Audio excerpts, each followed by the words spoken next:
Creep in concrete refers to the gradual, time-dependent deformation of concrete when it is subjected to a sustained load. Unlike the immediate deformation that occurs when a load is first applied elastic strain, creep continues over time, causing the concrete to slowly elongate or compress under the same load. This phenomenon occurs due to the internal molecular structure of concrete, which undergoes rearrangements under prolonged stress. Creep is significant in structural engineering because it can affect the long-term stability and performance of concrete structures such as bridges, buildings, and dams. The amount of creep is influenced by factors like the concrete's age, the applied stress, and environmental conditions such as humidity and temperature. The graph you've uploaded represents the typical behavior of concrete under sustained load, particularly focusing on the concept of creep and its recovery. Here's an explanation of the different sections of the graph. Load application. The graph begins with the application of the load on concrete at time t0. Initially, there is an elastic strain caused by the applied load. This is the immediate deformation in concrete, which occurs as soon as the load is applied. It is recoverable once the load is removed. 2. Creep strain. After the initial elastic strain, the concrete starts to undergo creep strain.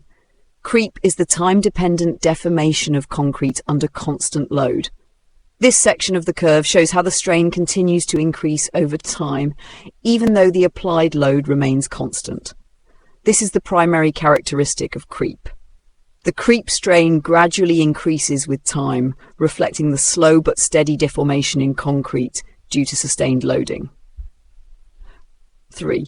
Unload, removal of load. At time t, the load is removed, which initiates the unload phase. The elastic recovery begins immediately after the load is removed, representing the portion of the strain that is recoverable. This recovery is faster than the creep process, but may not completely eliminate the deformation. The creep recovery follows after elastic recovery. Over time, some of the creep strain will recover as the concrete relaxes and the material slowly returns to its original shape. However, a part of the creep strain remains permanent. 4. Permanent deformation. The graph indicates that after the creep recovery, a certain amount of permanent deformation remains in the concrete. This permanent deformation is the portion of the creep strain that does not recover even after the load is removed. Age of concrete. The graph also shows that the strain and its recovery are related to the age of the concrete. As the concrete matures, its ability to resist creep improves and its elasticness increases, reducing the rate of creep. In summary, this graph illustrates the time-dependent deformation, creep of concrete, the immediate elastic strain caused by the load, the gradual creep strain, and the subsequent recovery when the load is removed, along with the permanent deformation that remains.